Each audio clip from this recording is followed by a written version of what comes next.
اور تعظیم تو دور کی بات، ایسے لوگ اللہ کے کلام کی بے حرمتی کرنے سے بھی باز نہیں آتے۔ اور اللہ ہیلو فرینڈز، ست شری اکال، آداب، نمستے، welcome back to our channel Ilahi re action. آج ہم لے کر آئے بہت ہی امپورٹنٹ ویڈیو پہ ری ایکشن، جس میں ہم ری ایکٹ کرنے والے ہیں قرآن پاک کی بے حرمتی کا برا انجام دیکھیں۔ تو جو آج کی ویڈیو ہے یہ بہت زیادہ امپورٹنٹ ہونے والی ہے، کیونکہ ہم یہ دیکھنا چاہتے ہیں کس نے یہ کام کیا۔ اور مطلب سب کو پتہ ہے کہ قرآن پاک ایک بہت ہولی بک ہے، تو اس کے ساتھ کبھی کسی کو ایسا کوئی غلط کام نہیں کرنا چاہیے، کسی کی ہولی بک کے ساتھ بھی کوئی غلط کام نہیں کرنا چاہیے۔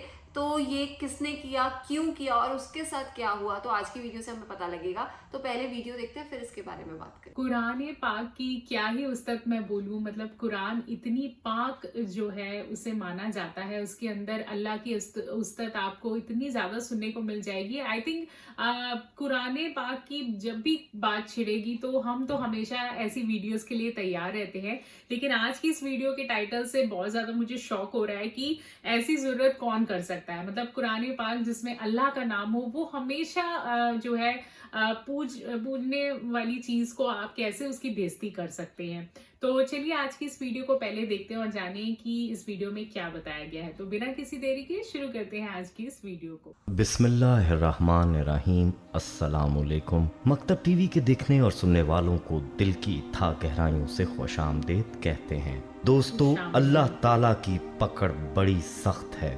جب انسان اللہ تعالیٰ کی سرکشی میں حد سے بڑھ جاتا ہے تو پھر اللہ تعالیٰ کی پکڑ میں آ جاتا ہے، اور یہ پکڑ ایسی ہوتی ہے جو رہتی دنیا تک عبرت کا نشان بن کر رہ جاتی ہے۔ آج کی ویڈیو میں ہم آپ کو قرآن پاک کی توہین کرنے والوں کے عبرتناک انجام کے بارے میں بتانے جا رہے ہیں کہ اللہ تعالیٰ نے ان لوگوں کا کیا حال کیا جنہوں نے اللہ کے پاک کلام کی بے حرمتی کی اور اللہ تعالیٰ کو چیلنج کیا۔ یہ واقعہ کہاں اور کب پیش آیا اور ان لوگوں کے ساتھ کیا معاملہ ہوا، اس حوالے سے ہم آپ کو مکمل تفصیل بتائیں گے۔ لیکن پیارے دوستو، اس سے پہلے کہ آپ کو اس بارے میں تفصیلات بتائیں، آپ سے گزارش ہے کہ اپنے چینل مکتب ٹی وی کو سبسکرائب کر لیں اور گھنٹی کا بٹن بھی دبا دیں تاکہ آنے والی ویڈیوز بھی آپ کو نوٹیفیکیشن کے ذریعے ملتی رہیں۔ جزاک اللہ۔ دوستو، بڑھتے ہیں آج کے موضوع کی جانب اور آپ کو یہ بتاتے ہیں کہ قرآن پاک اللہ تعالیٰ کا کلام ہے، اور اللہ تعالیٰ نے یہ واضح فرما دیا ہے کہ ہم اس کی حفاظت خود کریں گے،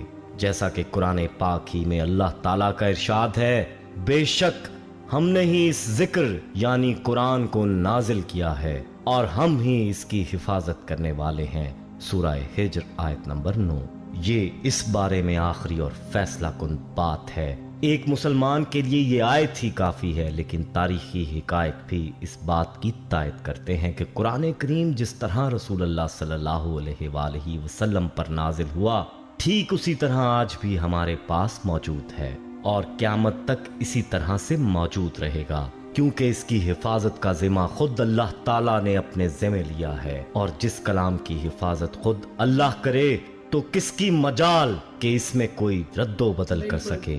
لیکن ناظرین، جو لوگ ازلی بدبخت ہوتے ہیں وہ اللہ تعالیٰ کے کلام کی تعظیم نہیں کرتے اور بعض اوقات حد سے گزر جاتے ہیں، اور تعظیم تو دور کی بات، ایسے لوگ اللہ کے کلام کی بے حرمتی کرنے سے بھی باز نہیں آتے اور اللہ تعالیٰ کی ذات کے غضب کو دعوت دیتے ہیں۔ دوستو، گزشتہ دنوں ناروے میں ایسا ایک واقعہ سامنے آیا تھا جس میں ایک غیر مسلم نے قرآن کی بے حرمتی کا ارادہ کیا، تو اللہ تعالیٰ نے ایک مسلمان نوجوان کے ذریعے قرآن کی حفاظت فرمائی اور اس غیر مسلم کو ذلیل و خوار فرمایا۔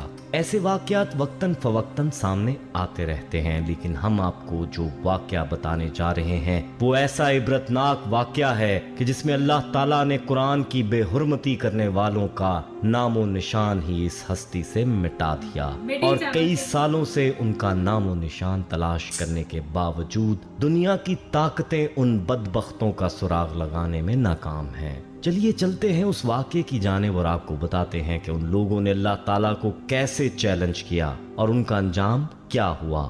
دوستو یہ بات ہے سن 1999 کی، جب ترکی میں تباہ کن زلزلہ آیا تھا۔ اس زلزلے کے اسباب تو اللہ ہی بہتر جانتا ہے، البتہ ایک واقعہ انہی دنوں کا واقعہ ہے جو کہ یوں بیان کیا جاتا ہے، اور یہ واقعہ قرآن پاک کی بے حرمتی کا واقعہ ہے۔ کہتے ہیں کہ ساحل سمندر پر ایک فوجی چھاؤنی تھی، اس چھاؤنی میں ایک میٹنگ چل رہی تھی جس میں ترکی فوج کے علاوہ اسرائیلی اور امریکی افواج کے افسران بھی موجود تھے، اور یہ میٹنگ کے ساتھ ساتھ شراب و شباب کی محفل بھی تھی جس میں نیم عریاں خواتین رقص کر رہی تھیں۔ کہتے ہیں کہ میٹنگ کے درمیان ایک فوجی جرنیل نے اپنے ماتحت سے کہا کہ قرآن پاک لے کر آؤ۔ وہ حکم کی تعمیل میں قرآن پاک لے کر حاضر ہو گیا۔ اب اس نے اس فوجی اہلکار سے کہا کہ اس کو پڑھو۔ اس نے چند آیات تلاوت کی، پھر کہنے لگا کہ ان کا ترجمہ کر کے سناؤ، لیکن فوجی نے جرنیل سے کہا کہ وہ ترجمہ اور تفسیر نہیں جانتا۔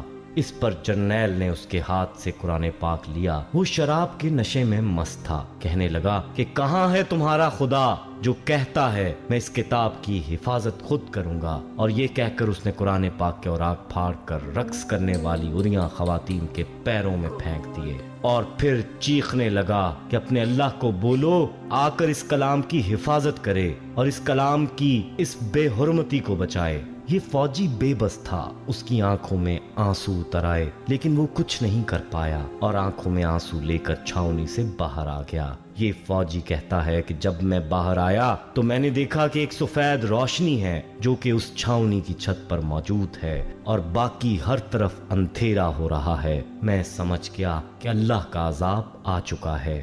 اس کے بعد ایک زوردار دھماکہ ہوا اور وہ چھاؤنی تباہ ہو گئی۔ یہ دھماکہ بہت تیز تھا جو کہ سمندر کے اندر سے ہوا تھا۔ سمندر کا پانی اس چھاؤنی والی جگہ کو اپنے ساتھ بہا لے گیا۔ اخبارات والوں نے یہ لکھا ہے کہ نہ صرف امریکہ کے ماہرین بلکہ پوری دنیا کے ماہرین آج تک اس چھاؤنی کا سراغ لگانے میں مصروف ہیں، لیکن ان کو کوئی سراغ نہیں مل رہا کہ آخر یہ چھاؤنی گئی تو کدھر گئی۔ دوستو یہ ہوتا ہے انجام اللہ تعالیٰ کے غیظ و غضب کو دعوت دینے والوں کا اور قرآن پاک کی بے حرمتی کرنے والوں کا۔ اللہ کی طاقت کے سامنے یہ حقیر سا انسان کیا معنی رکھتا ہے؟ انسان تو کیا، تمام جہانوں کے اندر کوئی مخلوق ایسی نہیں ہے جو اللہ کے سامنے کوئی وقت رکھتی ہو۔ یاد رہے کہ اللہ کے ساتھ ٹکر لینے والوں کا جو انجام ہونا چاہیے وہ ظاہر ہے۔ اب یہ چھاؤنی کہاں ہے اور کدھر گئی، اس کی خبر اللہ ہی کو ہے۔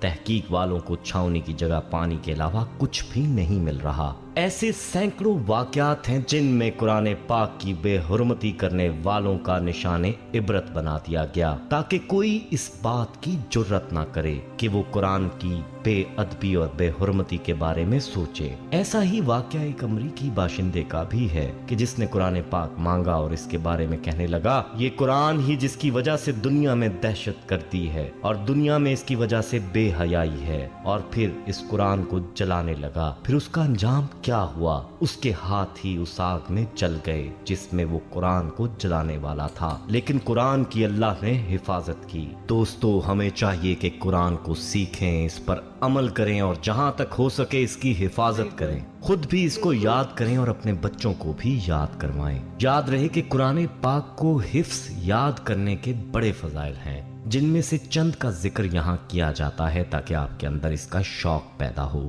عبداللہ بن عمر رضی اللہ تعالیٰ عنہ نبی صلی اللہ علیہ وآلہ وسلم سے بیان کرتے ہیں کہ صاحب قرآن سے کہا جائے گا پڑھتے جاؤ اور چڑھتے جاؤ، نیز اس طرح ٹھہر ٹھہر کے پڑھو جیسے تم دنیا میں پڑھتے تھے، کیونکہ تمہارا ٹھکانہ وہی ہوگا جہاں تم آخری آیت پڑھو گے۔ باروایت صحیح ترمذی حدیث نمبر 2914۔ اس حدیث میں پڑھنے کا مطلب یہ ہے کہ جن لوگوں کو قرآن حفظ ہوگا ان کو حکم ہوگا کہ وہ پڑھتے جائیں جو قرآن ان کو یاد ہے۔ جس کو جتنا قرآن یاد ہوگا اتنا ہی بلند اس کا مقام ہوگا۔ اسی طرح سے عائشہ رضی اللہ تعالیٰ عنہ سے مروی ہے کہ رسول اللہ صلی اللہ علیہ وآلہ وسلم نے فرمایا اس شخص کی مثال جو قرآن پڑھتا ہے، قرآن کا حافظ بھی ہے تو وہ نیک محرر فرشتوں کے ہمراہ ہوگا۔ جو شخص قرآن پڑھتا ہے لیکن قرآن پڑھنا اس کے لیے مشکل ہو جاتا ہے تو اس کے لیے دوہرا اجر ہے۔ باروایت صحیح بخاری و مسلم۔ ابو ہریرہ رضی اللہ تعالیٰ عنہ کہتے ہیں کہ نبی صلی اللہ علیہ وآلہ وسلم نے فرمایا